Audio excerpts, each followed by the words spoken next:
সারাদিন ব্যস্ততার পরেও আমাদের মনে হয় একটু আমাদের নিজেদের জন্য সময় বের করার দরকার। তো হ্যালো এভরিওয়ান, আসসালামু আলাইকুম। আমরা গিয়েছিলাম একটা জায়গায় ভাবিরা সবাই মিলে। তো আমাদের একটা খাটো গেট টুগেদার বলতে পারেন। তো এদিকে আমি সকাল সকাল ঘুম থেকে উঠে তারপর সব রান্নাবান্না শেষ করে একটু রুটি ভেজে নিচ্ছিলাম, চালের রুটি আর হাঁসের মাংস রান্না করে নিচ্ছিলাম। এর ফাঁকে আমাদের রান্নাগুলো করে নিয়েছি, আমরা যেগুলো খাবো আর কি। তো তারপরে তো আমি রেডি হয়ে বের হয়ে পড়লাম যেখানে যাব। রওনা দিয়ে দিয়েছি, অলরেডি রিক্সা উঠে গিয়েছি।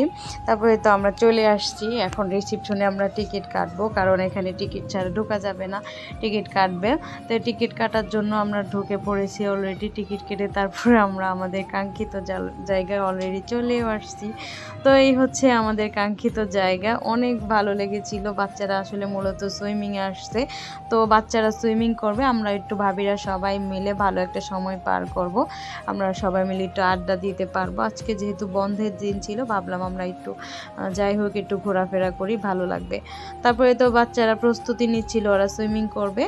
তো এই তো তারপরে সুইমিংয়ে নেমেও গিয়েছিল রেডি। তারপরে যে বড় ভাইয়ারা ছিল, ওনারা একটু বাচ্চাদের ডিস্টার্বই বলতে পারেন করতেছিল, কারণ ওনারা এখানে লাফালাফি করাতে দেখা যাচ্ছে আমাদের ছোট মানুষ তো বাচ্চারা, এদের একটু কষ্ট হচ্ছিল, কারণ পানিটা দেখা যাচ্ছে যে ওদের মুখের উপরে বা গায়ের উপরে ছিটে ছিটে চলে আসছিল, ঢেউ আসছিল, বাচ্চারা ভয় পাচ্ছিল আর কি।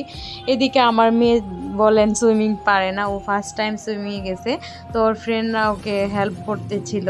তো এই বিষয়গুলো আসলে অনেক ভালো লাগে, ছোটরা ছোটদেরকে ভালো বোঝে। আমরা বড়রাই মনে হয় বড়দেরকে হিংসা করি, ছোটরা ছোটদেরকে হিংসা করে না। তো আমার মাঝে মধ্যে মনে হয় যে সারা জীবন আমরা এভাবেই ছোটদের মতোই থাকতে পারতাম, তো আসলে এটা তো হয়ে ওঠে না। তারপর এদিকে আমরা খাবার টাবার সব খেয়ে নিব, যা যা খাবার নিয়ে গেছি। আমি চালের রুটি হাঁসের মাংস নিয়ে গিয়েছিলাম, আরেকটা ভাবে ডিমের চপ, তারপরে কি মাংসের কাবাব নিয়ে আসছিল। তো খাবারগুলো বেশ মজা ছিল, সবার খাবারগুলোই অনেক মজা ছিল। তো আমি একটা কাবাব নিয়ে দেখছিলাম কেমন হয়েছে, মাশাআল্লাহ অনেক টেস্ট ছিল। তো ভাবি থ্যাংক ইউ এত সুন্দর খাবার খাওয়ানোর জন্য। তো আরেকটা ভাবি তো কেক নিয়ে আসছিল, কেকটা অনেক মজা ছিল, অনেক কয়েকদিন আগে একটা কেক খাইয়েছে, আজকেও একটা খাইয়েছে। তো ভাবিকে ডাবল থ্যাংক ইউ এত সুন্দর দুইটা কেক খাওয়ানোর জন্য। তো এই আর কি। তারপরে তো আমার হাঁসের মাংস চালের রুটি সবাই খাচ্ছিল, খেয়ে মাশাআল্লাহ অনেকটা প্রশংসা করেছিল। আমি যদিও এতটা ভালো রাঁধুনি না, তারপর চেষ্টা করেছি যতটুকু পারছি, যতটুকু পারি। তো আলহামদুলিল্লাহ অনেকটাই ভালো পারি, খারাপ পারি না বলতে পারেন। তারপরে তো আমাদের সুইমিংয়ের কাজ শেষ, সুইমিং শেষ করে এখন আমরা চলে যাচ্ছিলাম। চলে তারপরে একটা রেস্টুরেন্টে যাব, কারণ বাচ্চারা ওইভাবে খেতে পারে না, তাদেরকে খাওয়াইতে হবে। বাচ্চারা ঝাল খাবার তো আসলে ওইভাবে খেতে পারে না, যার জন্য আমরা একটা রেস্টুরেন্টে চলে আসছি। তো রেস্টুরেন্টটা আসলে অনেক সুন্দর ছিল, ভিতরে গিয়ে পরে আমি সারপ্রাইজড হয়ে গেছি। তো আপনারা দেখেন কি সুন্দর একটা রেস্টুরেন্টে চলে আসছি। আসলে বাইরের প্লেসটা মনে হচ্ছিল কেমন জানি, তো ভিতরে আসলে অনেক সুন্দর ছিল। আমি ফার্স্ট টাইম যদিও আসছি, অনেক সুন্দর ছিল, অনেক ভালো লেগেছিল।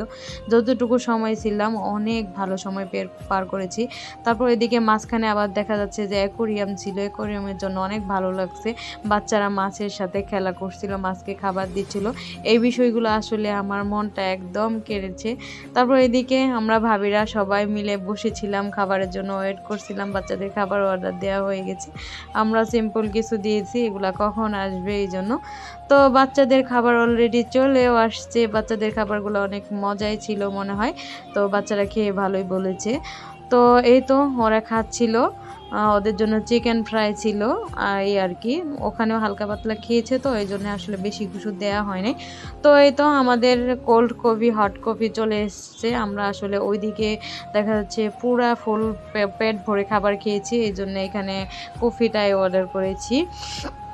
তো আর কিছু খাবো না। এদিকে আমি একটু অ্যাকোরিয়ামের মধ্যে খাবার দিচ্ছিলাম, যে মাছগুলা দেখি কিভাবে আসে।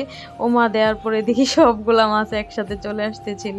এই বিষয়গুলো অনেক ভালো লেগেছিল। আমি যদিও ভয় পাচ্ছিলাম, একটু চেষ্টা করছিলাম যে পানিতে হাত দিব, কিন্তু পাচ্ছিলাম না। বাচ্চারা দেখেন কেমন দুষ্ট, ওরা ধরার জন্য কেমন করতেছে, ইচ্ছা করতেছে ওরা ধরবে, কিন্তু আসলে আমার ভয় লাগে, কারণ আমারই ভয় লাগে, ওরা তো বাচ্চা মানুষ। তো যাই হোক, আমি চাচ্ছিলাম যে একটা আঙ্গুল পানির মধ্যে দিব, কিন্তু দিতে পারি।